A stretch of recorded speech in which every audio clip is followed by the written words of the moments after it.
गरिमा जी, जो जायका होता है किसी भी खाने का, उसकी जो महक होती है, वो जैसा कि अभी कह रहे थे रणबीर, बचपन में जो हमको याद आता है ना, वो सारी जिंदगी हमें याद रहता है। तो कोई एक ऐसा डिश या पदार्थ जो आपको अपने बचपन की याद दिलाता हो? नॉर्मली सबके घर में मॉम्स खाना, मम्मियाँ खाना बनाती जी। हैं। मेरे घर पे मेरे डैड को खाना बनाने का बहुत शौक है। ओह, ओके। तो जब मैं छोटी थी, मे बी 5-6 साल की थी, तो वो एक केक बनाते थे, अपसाइड डाउन केक। बनाना केक था, अपसाइड डाउन बनाना केक। तो बनाना उसके अंदर होते थे एंड जब वो बन के आता था एज किड्स, तो हमको लगता था ये केले अंदर गए कैसे। तो मैं डैड को यही पूछती थी, वो सब तो ठीक है पर आपने अंदर कैसे केले डाले। And you just turn around और मुझे बोलते थे जादू है। मैंने बोला गिले गिले गिले गिले घुस जा केले, और it's magic. And that moment जब उन्होंने बोला it's magic, it's stuck in my head. तो आज जब भी मेरे रेस्टोरेंट में भी डाइनर्स आते हैं ना, दैट जो लुक होती है ना फेस पे कि ये क्या खाया, ये शेफ ने कैसे बनाया, आज भी मैं वही चेस करती हूँ, वो मैजिक। सो मेरे लिए वो मेमोरी बहुत बहुत स्ट्रांग है और बहुत स्पेशल है। कहाँ हैं आपके पिताजी आजकल? मुंबई में रहते हैं। मुंबई में रहते हाँ जी। हैं, ओके।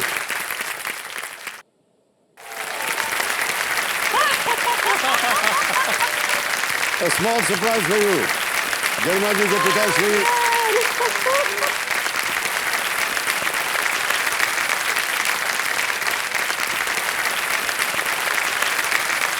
बनाने के लिए अभी भी जादू लगता है। I don't believe it.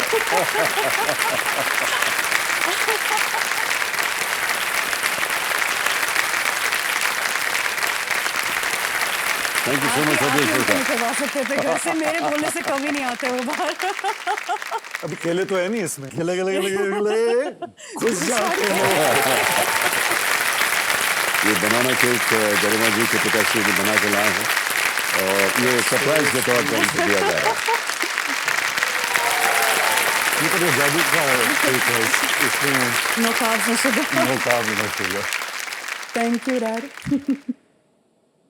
Thank you. Thank you For so much. making it magic.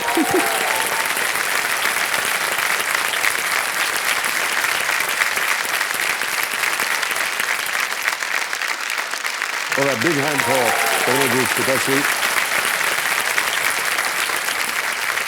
तो अनिल अरोड़ा जी का बहुत बहुत स्वागत, आपके पिताश्री और आपकी माता जी भी आ गई मेरी हैं। मॉम भी आए हुए हैं। जी जी, आपका बहुत बहुत स्वागत हमारे इस कार्यक्रम में। बैठ जाइए और स्वागत है आपका कार्यक्रम में। Thank you so much. Alright, खेल की और बढ़ाने की आवश्यकता आ गई है और पहला पड़ाव आपने पार कर लिया। अब आएगा छठा प्रश्न। यहाँ पर मिलेंगे आपको 60 सेकंड उत्तर देने के लिए। अभी तक 45 सेकंड मिल रहे थे। छठा प्रश्न 20,000 रुपए आपकी स्क्रीन के ऊपर ये रहा।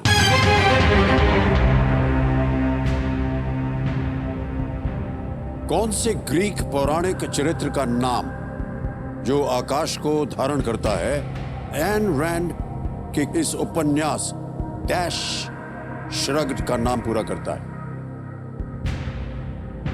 The name of which Greek mythological figure who holds up the sky completes the title of this Ayn Rand novel Dash Shrugged. Option सुनिए। A. Zeus, B. Atlas, C. Athena, or is it D. Apollo?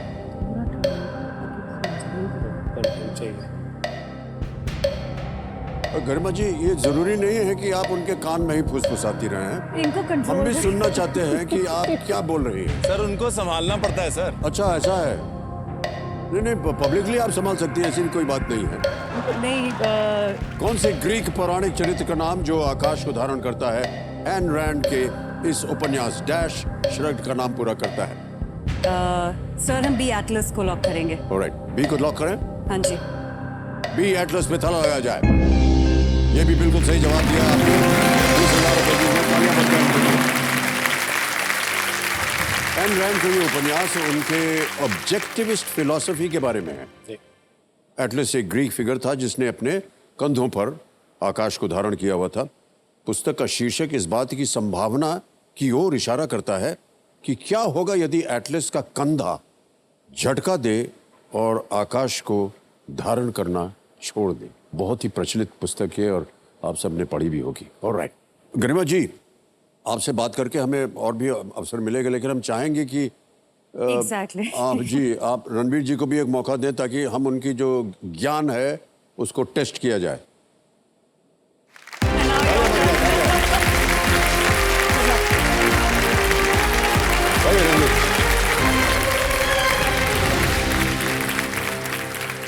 Ranveer जी अपनी पत्नी जी को जी और उनका स्वागत हम करना चाहेंगे। प्रणाम करता हूं आपको, एक बार तालियों के साथ उनका स्वागत करें।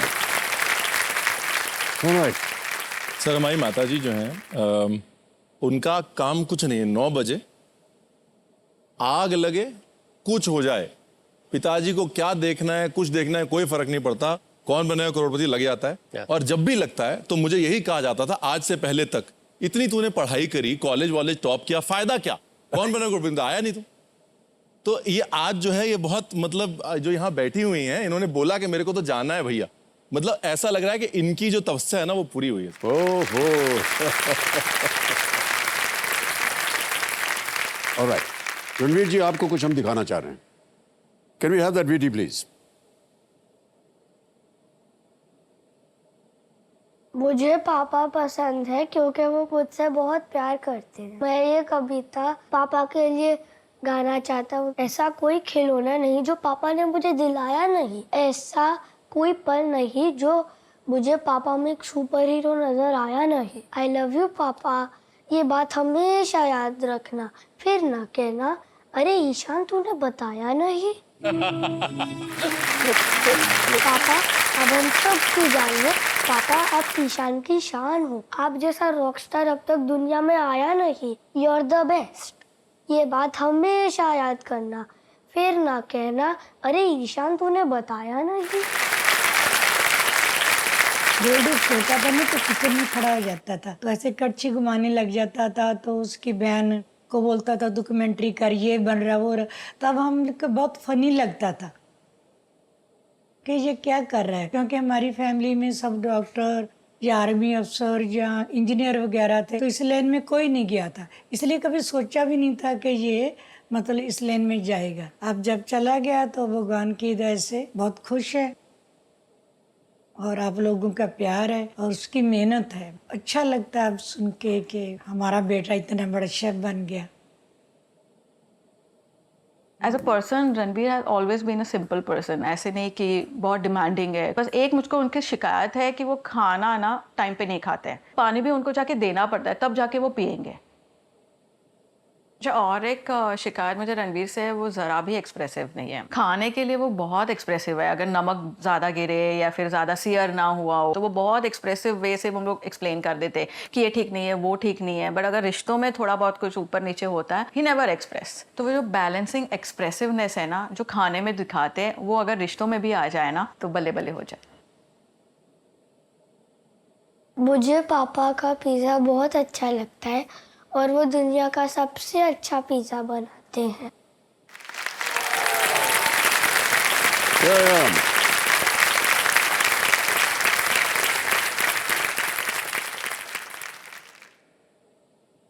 मुझे लगता है कि असली कमाई यही है sir, and I am just so happy.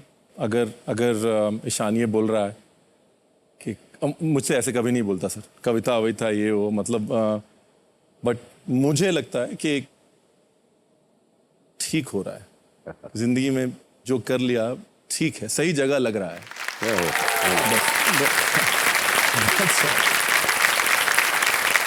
परिवार का प्यार जो है सर ये अद्भुत होता है, उससे यही बड़ा कमाई कोई है प्यार सर। नहीं और कोई संगठन नहीं है। ओके